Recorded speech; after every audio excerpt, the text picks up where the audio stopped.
Guys, what's up guys? Nata karon sa Barangay Buena Vista guys, lungsod sa Carmen guys. Karon guys, natas na imahe ni Birhen Fatima guys. Gahapon guys, sumad gahapon sa anniversary nila gahapon guys sa 103 katuig guys nga nagpakita si Birhen Maria guys sa tulo ka bata guys. Karon guys, atong sakaon ang iyang imahen guys dito sa ibabaw guys. Nya karon guys, mudagkot sa ta guys, nagpalitag kandila guys. Namay na maligid kandila diri guys, nagpalitag kandila guys para ato idagkot guys. Kay gahapon guys, sumad guys, dito guys. Kan guys, mo ni guys ang imahe ni Birhen Fatima guys. Kan guys, mo ni siya ang panahulugan og kanang kwan guys. Katong mga muhulog sa ilang mga donation guys. Karon guys, mo dagko ta kanila guys. Nga mukha ta guys, muhulog po ta guys. Dito guys.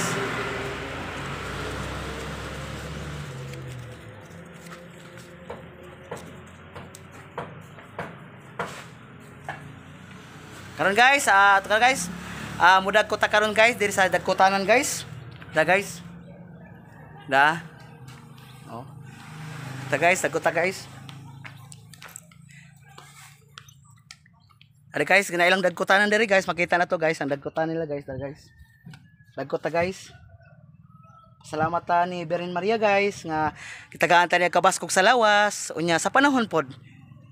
Karon panahon na kan jud ta kana mag-pray jud ta og strong pray jud ta karon magligon jud ta nga pagampo tungod sa pandemic karon nga panahon. Usa po na magampo ta ni Birhen Fatima guys nga iiway na ang COVID-19 para ang mga tao tuloy-tuloy na silang trabaho. Mga tao nga mga nawad ang mga trabaho guys, matuloy-tuloy na guys. Okay guys, managko ta guys. Guys.